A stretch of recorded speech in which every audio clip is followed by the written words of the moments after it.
Agro सोल्युशनमध्ये पुन्हा एकदा सर्वांचं स्वागत. शेतकरी मित्रांनो, हा जो प्लॉट आपण बघत आहात व्हिडिओमधला, हा 3102 या ऊस व्हरायटीचे लागण केलेला प्लॉट आहे. 4.5 फूट 2 सरीमधलं अंतर आणि टिप्पर पद्धतीने लागवड केलेला हा प्लॉट आहे. जानेवारीच्या फर्स्ट वीकमध्ये या ऊसाची लागण आपण केलेली होती. आपण जर बघत असाल तर बऱ्याचशा शेतकऱ्यांना असं मत असतं की बाबा 3102 लागवड करत असताना फुटव्याची संख्याचा विषय हा खूप मोठा शेतकऱ्यांच्या मनामध्ये असतो. शेतकरी मित्रांनो, 3102 या ऊसाला सुरुवातीच्या काळामध्ये फुटवे हा कमी असतो. त्यामुळे काय होतं की आपण जेव्हा लागवड करत असतो टिप्पर पद्धतीने, तर टिप्पर पद्धतीने लागवड करत असताना आपल्याला जो आहे तर लागवड करत असताना टिप्रू या 2 टिप्रूमधलं अंतर बरेचसे शेतकरी 86-0-32ला हे 2 टिपराचा गॅप देत असतात.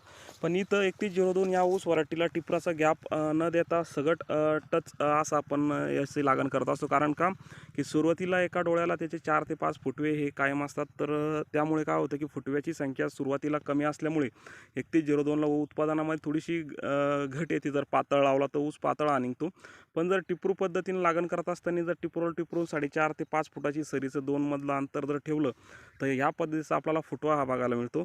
आता एकंदरीत जर आपण बघत असाल तर एका डोळ्याला आपल्याला 3 ते 4 फुटव्याच्या आसपास आपल्याला सध्या तरी 3 महिन्यानंतर आपल्याला सध्याची कंडिशन अशी बघायला मिळत आहे.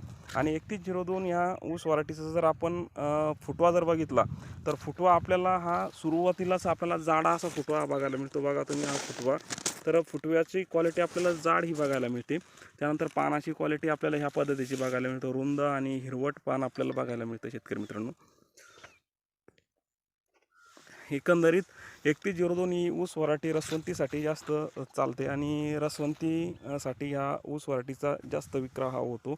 आणि त्यामुळे रसवंतीला ही जास्त पसंती असल्यामुळे बरेचसे शेतकरी 3102 कारखान्याला न करता ही ऊस व्हरायटी रसवंतीसाठी खूप मोठ्या प्रमाणात केली जाते.